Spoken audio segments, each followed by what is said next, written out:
Alors bonjour à tous, aujourd'hui on fait les lasagnes aux joues de porc. Alors vous voyez là, donc je l'ai fait en plat du jour au restaurant et je peux vous dire que ça a été une tuerie.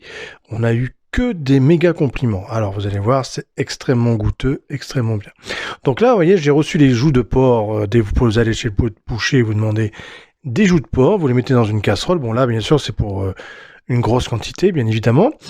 Donc vous achetez, je sais pas, 400-500 grammes de joues de porc et vous les mettez dans un grand récipient avec beaucoup d'eau et vous les laissez cuire à un bon bouillon pendant 2h30 à 2h45 à fond jusqu'à ce qu'elle soit cuite. Vous regardez, vous sortez un petit peu la joue, vous la textez, voir si elle est friable. Si elle est friable, elle est cuite. Et après, vous laissez refroidir. Vous faites ça la veille de faire vos lasagnes parce que le jour même, ça va être un peu chaud peut-être. Donc là, je l'ai fait la veille. Vous voyez, j'ai laissé toute la nuit au frigo et du coup je récupère donc mes joues de porc dans cette gelée qu'on va pas utiliser parce que là c'est j'ai pas rien mis dans l'eau, j'ai juste fait de l'eau et la joue, donc on récupère pas la gelée. On peut laisser la gelée sur les morceaux, c'est pas gênant, pas la peine de rincer dans de l'eau, ça donne quand même du goût, c'est quand même un bouillon de volaille ou quelque chose, ça donne du goût quand même. Donc on prend une planche, on met un petit torchon dessous pour pas qu'elle glisse et on va hacher et émietter avec les doigts, mais on va laisser des morceaux quand même pour qu'on ait quand même un peu de matière dans notre lasagne. Ça donne un petit goût supplémentaire, une texture un peu supplémentaire qui est quand même très agréable. Donc là, je prends, vous voyez, les joues, je commence déjà à les hacher un petit peu au couteau, après avec un petit peu les doigts, et donc là, moi j'ai une grosse quantité, donc vous faites, on va dire pour 6 personnes, vous prenez 400-500 grammes de joues, 600 grammes de joues, et vous faites pareil. Donc vous voyez, je laisse des morceaux pour que ça fasse de la matière qu'on va manger dedans. Allez, je fais tout le bac. Qu'est-ce que je travaille vite, c'est impressionnant. Une machine de guerre, comme on dit. Bon, c'est moi qui ai accéléré la vidéo, bien évidemment. Oui, parce qu'on n'avait pas resté. J'ai eu un très bon commentaire de vidéo qui m'a dit on peut laisser les vidéos longues, c'est super, mais on peut faire des accélérations. Et c'est vrai, j'y pensais pas souvent. Et du coup, merci à cette personne qui m'a donné ce bon conseil dans les commentaires. Et voilà. Donc du coup, je joue de l'accélération maintenant quand les vidéos sont un peu longues. D'ailleurs, en faisant ce commentaire de vidéo, je pense que demain, je vous prépare la vidéo des pieds paquets à la Marseillaise. Ça va être bon. Un vrai classique de la Provence. Allez, voilà, on a donc récupéré toute notre joue de porc. Vous pouvez faire la même chose avec la joue de bœuf, bien évidemment. Ça se fait très très bien avec une joue de bœuf également, bien sûr. Ce n'est que aussi bon, tout à fait. Donc là, c'est du cerfeuil. Et oui, on n'utilise pas beaucoup le cerfeuil. Donc je hache du cerfeuil, 2 gros bouquets. Donc vous faites un tiers de bouquet, ça suffira. Pour 6. Et je hache le cerfeuil. Le cerfeuil, on n'y pense pas souvent, mais ça donne un bon goût. Et c'est pas une herbe qu'on utilise souvent. On utilise le persil ou le basilic ou la ciboulette. Mais prenez un peu de cerfeuil, vous verrez, ça donne un bon petit goût, c'est pas trop fort et ça apporte pas mal. Donc je rajoute de l'ail, bien évidemment. Donc vous 3 gousses d'ail, pour 6 ça suffit. Et je hache avec mes herbes. Alors, vous pouvez le faire au mixeur, mais j'aime bien au couteau. Ça évite de pas faire trop purée. Vous voyez que ça reste quand même un peu avec de la matière un peu souple dans nos herbes.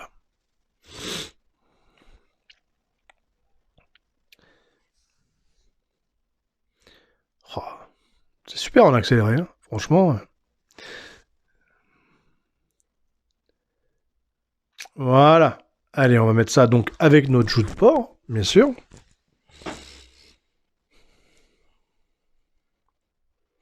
Donc après, si vous n'avez pas le cerfeuil, vous pouvez mettre du basilic, bien sûr. C'est pas une recette où on suit à la lettre. On peut aussi varier. Donc voilà. Donc là, je vous remets tout devant la caméra.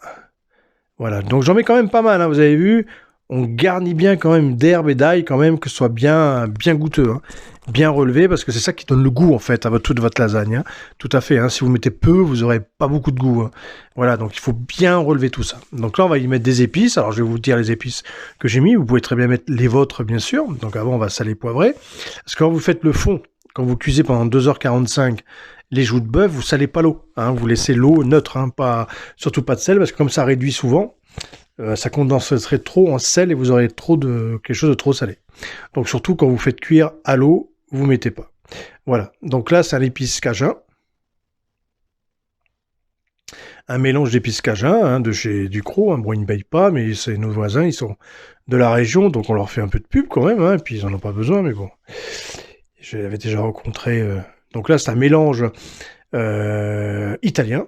Un mélange italien de chez Ducrot. Vous pouvez mettre un mélange mexicain, un mélange autre, hein, bien évidemment. Hein. Vous en mettez pas mal quand même, vous voyez, pour que ça relève. Hein. Il faut donner du goût à votre lasagne. Hein. Il faut vraiment que la matière soit vraiment très très aromatisée. Hein. Donc n'hésitez pas à en mettre. Alors vous mettez une bonne cuillère à soupe facile. Hein. Donc là, c'est un piment, un bon piment. Qu'est-ce que je raconte? Un curry, pardon, un bon curry. J'ai reçu le piment aujourd'hui de la même emballage, c'est pour ça je vous ai dit un piment. Donc là, on met le curry. Donc un bon curry également. Voilà. Et on mélange le tout. On le fait bien imprégner chaque morceau. On prend son temps pour bien mélanger, que ce soit bien enrobé de tous nos épices, nos herbes, notre ail, tout ça. Voilà. Et la première partie de notre lasagne est prête. Alors j'espère que vous les ferez parce que franchement, ça change de la lasagne de bœuf, c'est super goûteux. Même la lasagne de bœuf est très bien. D'ailleurs, vous pouvez utiliser la lasagne de bœuf en disant, comme je dis, ajout de bœuf, mais vous pouvez très bien utiliser la viande hachée classique, on va dire, et l'aromatiser comme on vient de l'aromatiser là. Hein. Ça va lui donner encore plus de goût que laisser la viande hachée juste avec un peu de sel, poivre. Dans vos lasagnes, il faut vraiment donner du goût à votre viande. Hein. C'est ça qui fait la différence avec une lasagne classique où on met pas grand-chose. Voilà. Là, notre viande est prête. On n'aura plus qu'à la monter tout à l'heure. On va s'attaquer à la sauce.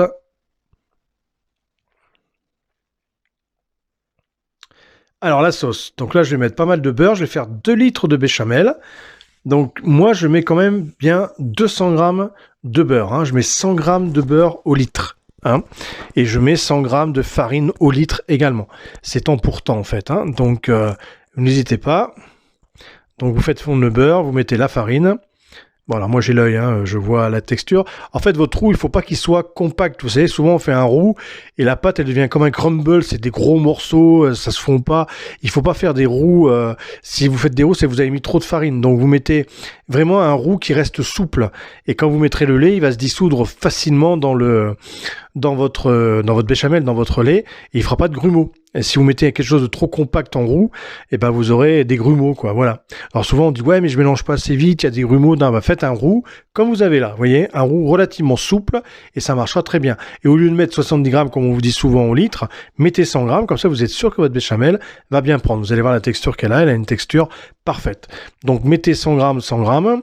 Et si vous voyez que vous avez une farine qui est un peu trop dense et qui vous fait un roux un peu trop fort, vous rajoutez un peu de beurre pour rendre un roux souple. Voilà. Donc là, je mets mes 2 litres de lait.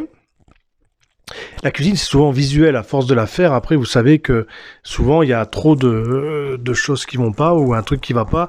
C'est parce que, après, vous avez l'habitude hein, à l'œil. Donc, faites des roux relativement souples et mettez 100 grammes, 100 grammes. Et voilà. Et là, on va laisser bouillir hein, jusqu'à ce que la béchamel prend bien.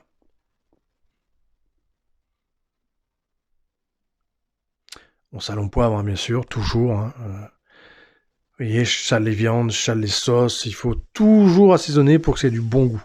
Si la cuisine elle est fade, c'est pas bon du tout. Quelque chose qui est fade. Ça peut être très bon, mais si c'est fade, ça gâche tout.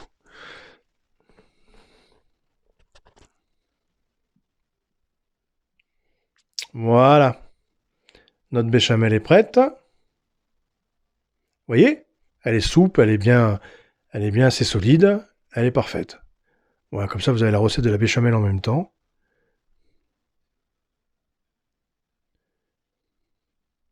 Et là, donc, la petite astuce que je fais moi dans mes lasagnes, je prends de la bonne sauce tomate. Je prends toujours la Mutti. Hein, c'est des bonnes tomates dedans, hein, franchement, sincèrement. Simoni, le chef Simoni italien, l'a connu, là, il prend toujours la Mutti aussi. Et il a raison, c'est une très très très bonne marque de boîte en tomates. Surtout quand c'est pas la saison. Hop, et je mélange donc avec mes béchamel. Du coup, je fais une pierre deux coups. Au lieu de faire une couche de sauce tomate, une couche de béchamel, tout ça, ça ne sert strictement à rien de vous embêter comme ça. Mélangez les deux. Et comme ça, vous avez votre sauce qui est prête en une fois. Au lieu d'avoir 2 sauces, vous en avez qu'une.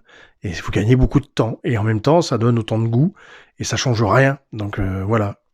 Donc faites mon petite astuce, mélangez les deux. Et bien sûr, j'ai rajouté de la sauce tomate neutre. Donc je réassaisonne pour être sûr que ce soit bien assaisonné.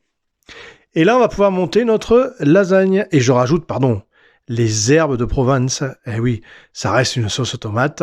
Et toujours la petite touche provençale. Vous avez vu, je prends l'accent. Et voilà. Donc il y a du goût. La sauce a du goût. La viande a du goût. Tout a du goût. Alors, je mets une première couche. Et après, on monte en 3-4 couches avec les lasagnes.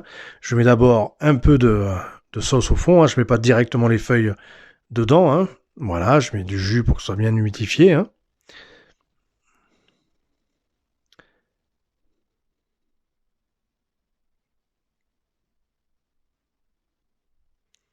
Et je mets une première rangée, une première couche. Pardon.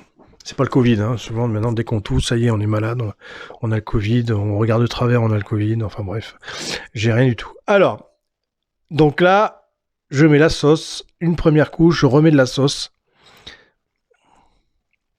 Alors je vous montre bien le début, après je mets un accéléré, parce que c'est toujours le même principe, sauce, viande, fromage, parce que vous allez voir qu'on met beaucoup de fromage. On met pas du fromage qu'à la fin dans les lasagnes. Si vous mettez le fromage qu'à la fin, mais quel intérêt et quel dommage.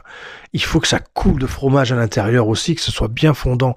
Donc on met la viande, vous allez voir, et on va mettre une couche de fromage. Donc vous voyez, l'important d'avoir beaucoup de viande aussi, il faut qu'elle soit bien goûteuse, qu'il y ait de la matière, quoi. Les lasagnes, c'est bien quand c'est pas... voilà, si on n'en met pas assez... ça gâche tout, quoi. Voilà, il faut vraiment que c'est un plat de gourmand, c'est un plat de gourmandise. Voilà, donc on tasse un peu. On remet de la sauce, bien évidemment. Voilà. Et là, je mets le fromage. On aurait pu mettre la sauce avant, mais c'est pareil, ça change pas grand-chose. Et donc, entre chaque couche, avant de mettre ces lasagnes, on met... voilà, du fromage.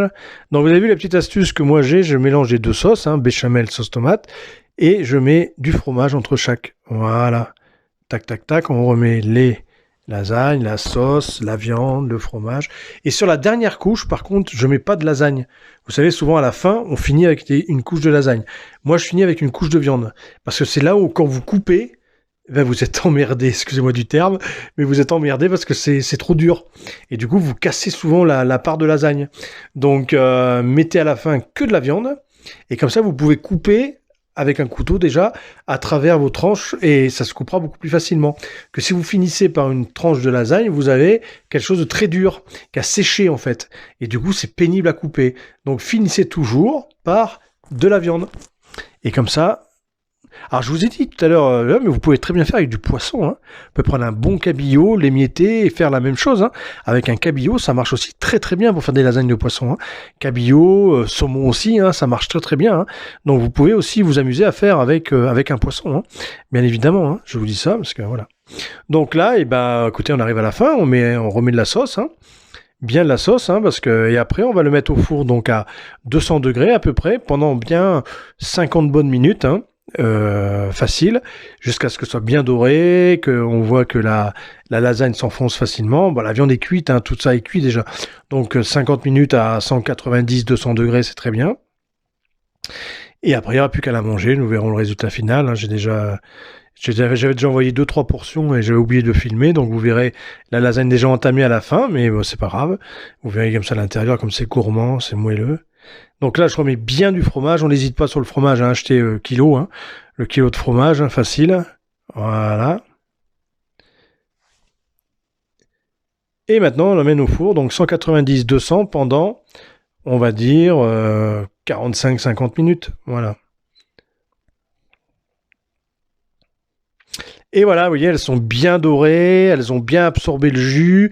Bon, vous avez vu, j'ai déjà envoyé quelques portions, donc là, ça fait un peu la guerre, mais c'est pas grave. Vous voyez bien l'intérieur comme c'est goûteux, comme c'est gourmand. Regardez, je vous montre une portion. Et vous voyez, elles dégoulinent pas, elles restent juste moelleuses comme il faut.